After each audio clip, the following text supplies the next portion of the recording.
Breaking!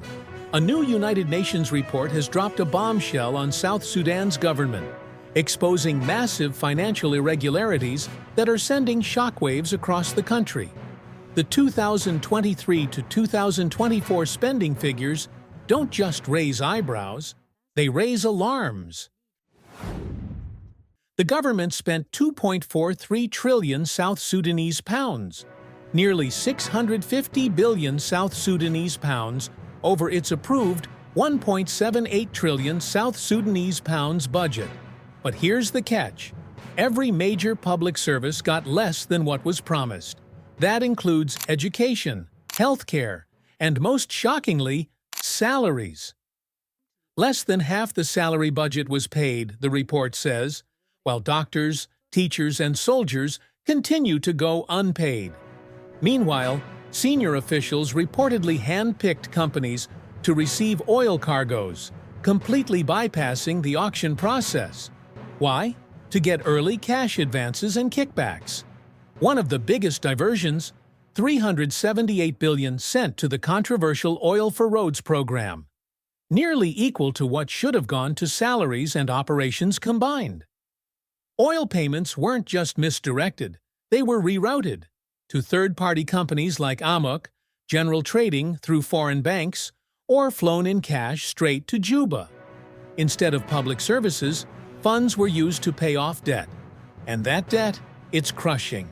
$1.02 billion owed to Qatar National Bank, $657 million to Afreximbank court filings show South Sudan stopped repayments back in 2018 and ignored legal proceedings. The report also spotlights the government's controversial block of Petronas from selling its oil assets, forcing a handover to state-owned Nilepet, sparking international arbitration.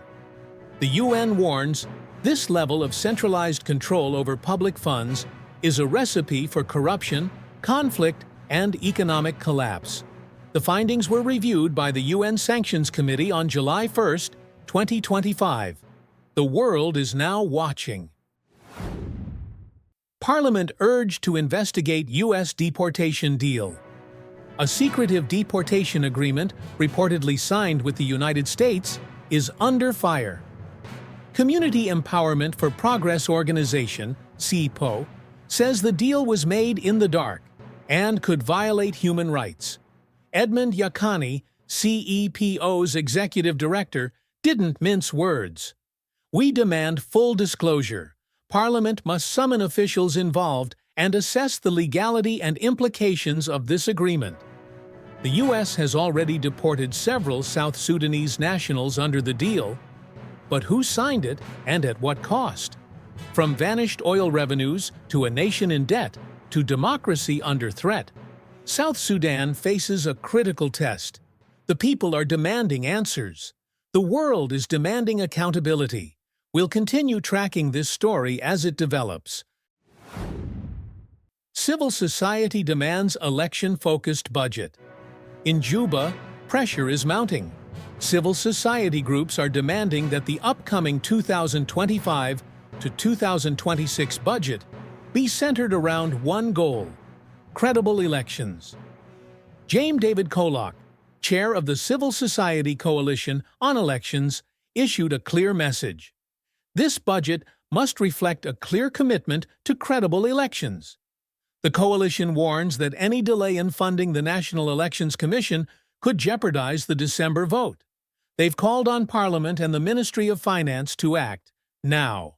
That's all for now on South Sudan 24. Don't forget to like, share, and subscribe for more global and local updates.